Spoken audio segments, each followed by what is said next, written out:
Round 3 is in the books at the NFL Draft. Mark Rogers TV, joined by our analyst, Brent Carlstrom, who's staying up late night, getting very little sleep these days, but he's hanging out with us, and he's going to knock this out and then get himself some shut-eye, so we appreciate it, Brent. We're going to start with one of your guys here at the tight end position, a position that you just trashed top to bottom, except for basically this guy, C.J. Fedoriwcz out of Iowa. You like him?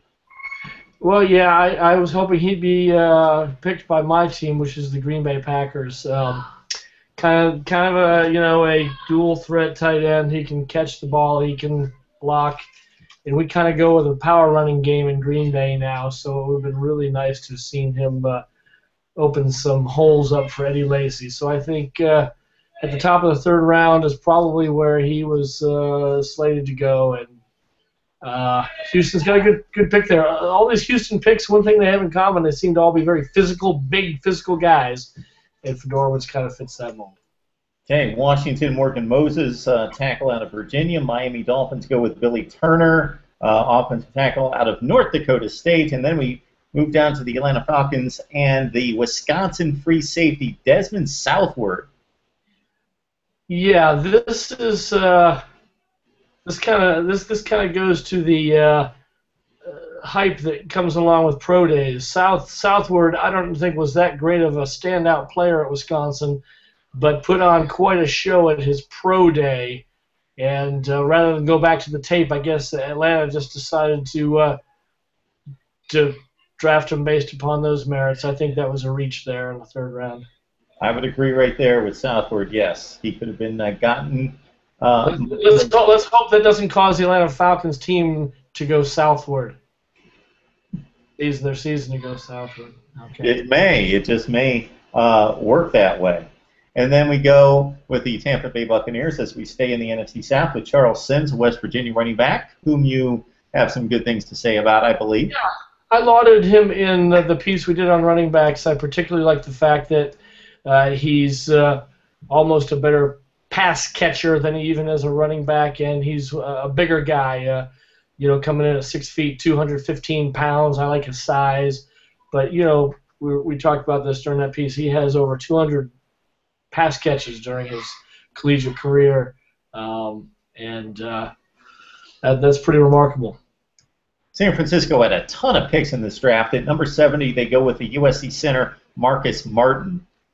Yeah, great value there in the third round to get Martin. He's going to play center, but he's played all over the offensive line at Southern Cal. And I think that, again, if you're looking for a offensive lineman who can move around, particularly with the injuries, he is a guy that can play multiple positions. Iowa Hawkeyes had one of the better linebacking cores in college football last season in 2013 in a bounce-back year. And the most athletic of the core there, Christian Kirksey, goes to Cleveland at 71. Minnesota takes Scott Crichton, who's not just this past year. We see it with a lot of these draftees where they break out with 1 or 1.5 strong seasons. Scott Crichton has been a career player at Oregon State, a lot of productivity there. Goes to Minnesota at 73. Buffalo with Preston Brown, Louisville inside linebacker. Giants go with Jay Bromley, defensive tackle out of Syracuse. The St. Louis Rams making a splash in this NFL draft. A lot of people are high on the Rams draft, and they go with Trey Mason, who had a second half to remember for the Auburn Tigers in pushing them to the national championship game. Yeah, I liked Mason more than I think a lot of guys did. And I favor Auburn running backs in general. They've had a good history in the NFL, and I think most people thought that Mason would have gone in the second round, so to pick him up in the third round, pretty good value. And just 2 years in a row where he was super productive at Auburn, over 1,000 yards 2 years in a row. Doesn't catch a lot of passes out of the backfield, but maybe they can develop that. 23 touchdowns this past season running the ball as well. He broke Bo Jackson's rushing record and Cam Newton's touchdown record, I believe, this past season at Auburn. And he was not on the Heisman ballot anywhere close to it, and then he just exploded the last few games of the season and finished like third or fourth in the Heisman balloting. We stay in the SEC. We go to Detroit at 76. They go with the center out of Arkansas, Travis Swanson, who, despite Arkansas only winning 3 football games last year, They did it on the ground with 2,000-yard backs and Travis Swanson, the center. Big reason why. Well, obviously, Dominic Raiola is not going to be able to play forever there, so they do have to groom the next guy. And the thing I like about Swanson is he fits sort of a zone blocking type of a scheme, more of a finesse athlete type of guy. You can move him around a little bit. And he's a smart kid, too. So a good pick there in the third round for those Lions. 7, San Francisco goes with Chris Borland, who was the Defensive Player of the Year in the Big Ten. A guy who's had a shoulder injury, so there is some concern out there about that. But he's your typical Chris Spielman kind of middle linebacker who's going to play in a 3-4 now at San Francisco. He's just a football player. He's the prototypical tough middle linebacker with great instincts and who knows the game inside and out. Well, as you know, Wisconsin converted to a 3-4 defense this past season, so he does have some experience in that, and obviously shined in it as well. He's a pick. You either love him or you hate him on your team because he's undersized, he's all heart, he's not the fastest guy, he's going to be a liability in coverage, his arms are short, but man, you're right, his instincts help him be faster than he'll time on a stopwatch, and his heart is going to win over a lot of fans and special teams coaches as well. Okay, the Redskins at 78 go with Spencer Long, guard out of Nebraska, who had a knee injury against Purdue. That's held him back in the draft. Baltimore at 79 with Terrence Brooks for the defending national champion Florida State Seminoles at safety. 80, the Jets go Dexter McDougal, cornerback out of Maryland. He did not show up at the Combine. Interesting to see a guy go this high who didn't even show up at the Combine and had injury issues. San Diego at 81 with Gabe Jackson, Mississippi State guard, who took on plenty of NFL-ready guys in the SEC. Al Davis must be rolling over in his grave. These Oakland Raiders are having themselves quite a nice little draft here, and Gabe Jackson just added to that. I give that pick an A in this round. I thought he was a second-round talent. Doesn't fit every scheme. He's more of that road grader, that mauler type of guy, but he can play the left side. He can play left guard. And he could probably start as a rookie.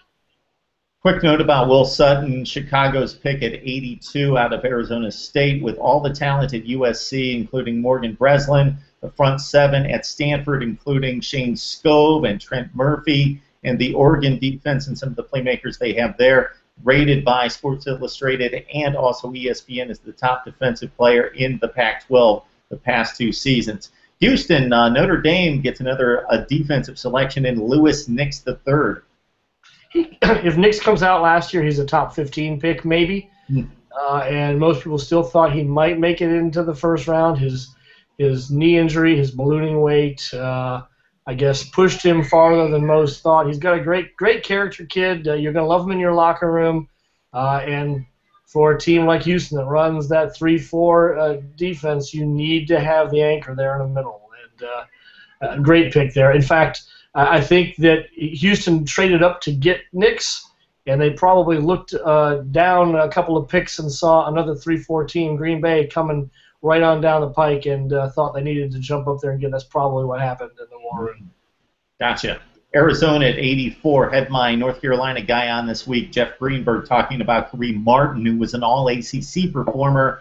At the same time, note that the 11.5 sacks were pumped up by these numbers against Old Dominion, Middle Tennessee, and a poor Pitt Panther line in which he had 7 of the 11.5 sacks for Kareem Martin at 84 going to the Cardinals.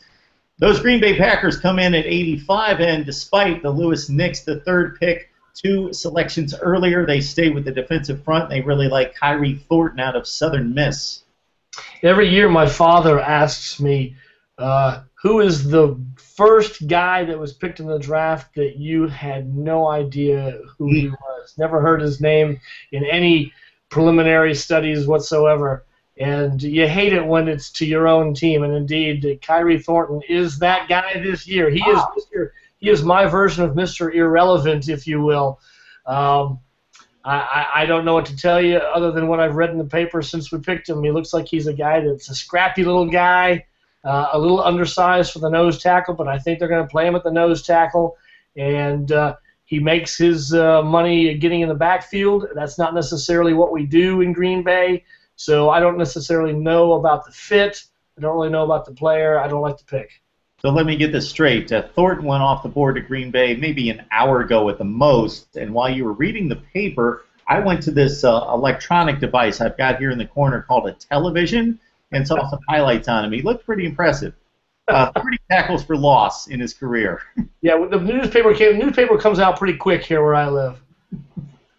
All right, Philadelphia Eagles, and a guy that we talked about and you presented in the wide receiver preview that we posted, Josh Huff out of Oregon. I really liked Huff. He had, kind of bookend productive seasons there at Oregon. Kind of disappeared a little bit in the middle, but came on strong this past year. A guy that can kind of do it all. He's more of a slot-type receiver, but showed a lot of toughness. And his yard after catch, his ability to get yards is pretty amazing. He only had 62 catches this past year, but he averaged 18.5 yards a catch. And I think that's a great pick late in the third round. You can't hope for much more than that. Yeah, and Oregon's got so many skilled players out there, fast players. They rotate wide receivers, and they don't pass the ball as much as you think, as most fans think that don't watch Oregon play. They do run the football a lot, had 2,000-yard rushers. And I will chime in here real quick. My Mr. Irrelevant actually was Jimmy Ward that went to San Francisco at number 30. So I was way ahead of you or behind you, depending on your vantage points. But, of course, following college football, do not watch the MAC too much. So at Kansas City, we've got their 87th selection in the NFL draft. Phillip Gaines, cornerback out of Rice, and he would be one of my next irrelevants on my board. Well, he wasn't on many people's radars, but then he ran a super good time at the Combine. Some stopwatches had him sub 4.4 time, and he's a taller guy. He's almost 6'1", solid 200 pounds. So people went back to the tape, and if you go back to the tape and look at the numbers, he does a great job tracking the ball down in the air. He finished his career at Rice with 38 passes broken up. That's pretty good. Not necessarily a run support type of cornerback, but more of the traditional, mirror the wide receiver and knock the ball out of the air. Go ahead. Keep going? No, go ahead. I was just jumping on you. I was going to keep this train rolling. Bengals at 88 with Will Clark, defensive end out of West Virginia. Chargers go with Chris Watts, guard out of Notre Dame. The Irish have quietly having a substantial draft. And then at number 90, the Indianapolis Colts go with a wide receiver out of Ole Miss, Donte Moncrief, a player who really didn't produce a ton of numbers until late in the 2012 season. He had 3 monster games out at the end of that campaign, and then had the big 2013 and caught like 12 touchdowns last season. Yeah, not a lot of tape on this guy. Again, you're going by measurables. Big guy, tall guy, thick guy, fast guy. But didn't put up a whole lot at Ole Miss. I guess you're hoping that you're getting a diamond in the rough here, but certainly has the size and the quickness that the NFL is looking for these days. All right, skipping through real quick here, the Cleveland Browns desperately need a running back. They signed a Ben Tate from the Houston Texans in free agency, but still need more running back help. They're probably at the most depleted, I should say, running back core in the NFL. We've got Michael Schofield, the guard out of Michigan, on the other side of the line from Taylor Lewan, who played on the right side, goes to Denver at 95.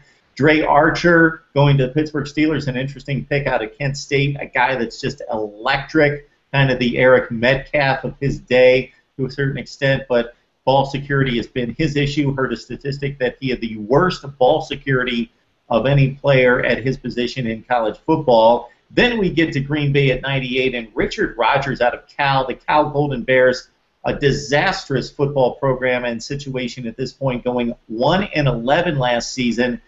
He did catch 39 passes, but he has been banged up considerably, only started 11 games at Cal.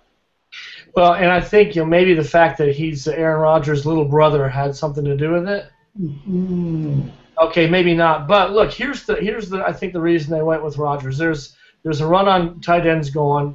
The Packers have a need at tight end, and really are looking for a guy that can fill that slot role, that sort of H-back tight end, work the seam. And although Rodgers played a large part of his career almost tipping out at 280, he also played at 245, and that's the guy I think they're going to want to get out there. because Rodgers is a former wide receiver, and that background, I think, is kind of more what they're looking for, probably what they're going to ask him to come in at. And he struggled, so to defend him to a certain extent, they had Jeff Tedford, who recruited him.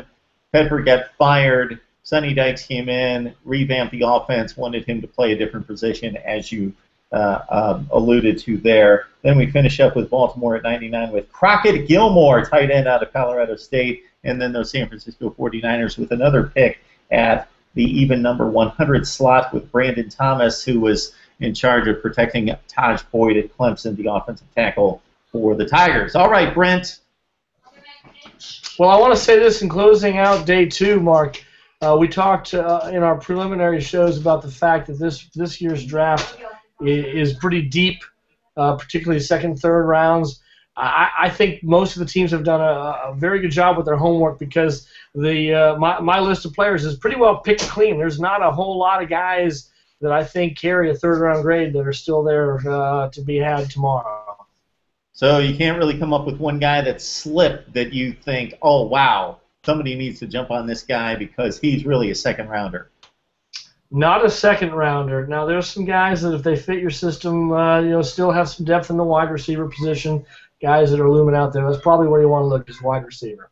All right, Brent Carlstrom taking one for the team tonight and hanging out with us late night here on Mark Rogers TV to run through the draft because he knows that I can't take this on by myself. And I know your multitude of fans is clamoring for this information. So for you, I do it. Thank you, sir. Get to bed, and we appreciate the time, man. Have a good night.